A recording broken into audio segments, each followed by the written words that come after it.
అభివృద్ధి సంక్షేమాన్ని సమతుల్యంగా చేస్తూ పరిపాలన చేసే ఏకైక ముఖ్యమంత్రి చంద్రబాబు నాయుడు అని కోవూరు శాసనసభ్యురాలు వేమిరెడ్డి ప్రశాంతిరెడ్డి అన్నారు. బుధవారం కోవూరు నియోజకవర్గం పాటూరులో 65 లక్షల రూపాయలతో అభివృద్ధి పనులకు ఆమె ప్రారంభోత్సవం చేశారు. స్థానిక నాయకులు ఆమెకు ఘన స్వాగతం పలికారు. యామాలమ్మ ఆలయానికి వెళ్లి పూజలు చేసిన అనంతరం ఆమె 8,50,000 రూపాయల వ్యయంతో నిర్మించిన 2 సీసీ రోడ్ల ప్రారంభోత్సవ శిలాఫలకాన్ని ఆవిష్కరించారు. సేవా కేంద్రాన్ని, క్లినిక్ సెంటర్ను ఆమె ప్రారంభించారు. భంగా ఏర్పాటు చేసిన సభలో ఆమె ప్రసంగించారు. ఈ కార్యక్రమంలో DMHO doctor Sujatha, Delta chairman Jetti Rajagopal Reddy, MPDO Srihar Reddy, MRO Nirmalananda Baba, Kovur MPP Tummala Parvathi, MPTC Nagaraju, నీటి సంఘం అధ్యక్షులు ఆదాల శివారెడ్డి, మండల అధ్యక్షులు మల్లారెడ్డి, మాజీ ఎంపీపీ యాకసిరి వెంకటరమణమ్మ, వేగూరు సర్పంచ్ అమరావతి మైనారిటీ నాయకులు జమీర్ జహంగీర్, రవీందర్ రెడ్డి తదితరులు పాల్గొన్నారు.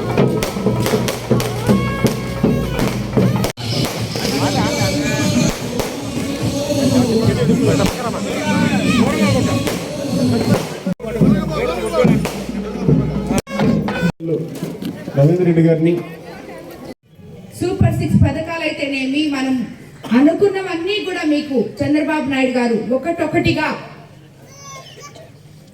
నిధులు తీసుకొచ్చి సెంట్రల్ గవర్నమెంట్ నుంచి తప్పకుండా పేద ప్రజలకి ఇచ్చిన మాటలు మేము అంచెలంచెలుగా మీ వద్దకు వస్తూ నిలబెట్టుకుంటామని మీకు అందరికీ కూడా మాటిస్తున్నాడు. అన్నిటికన్నా ముఖ్యంగా మనకి మౌలిక సదుపాయాలైన ఈ రోడ్లు, ఈ గుంతల రోడ్లు, నీళ్లు పోని డ్రైనేజ్లు, ఒకే స్థలంలో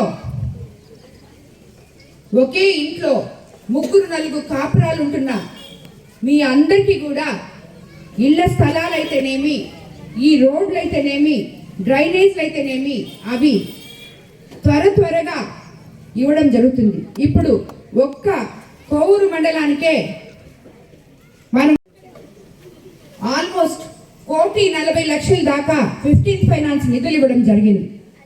అదేవిధంగా ఎన్ఆర్జీఎస్ ఫండ్స్లో ఆల్మోస్ట్ 2 కోట్లు ఇవ్వడం జరిగింది. అందులో చిన్నగా మనము పనులు చేసుకుంటూ ముందుకెళ్తున్నాము. ఎవరైనా కానీ, ఏ పార్టీ వాళ్ళైనా కానీ, సర్పంచ్లు ఎవరైనా కానీ ఇది వరకు కనీసం శానిటరీ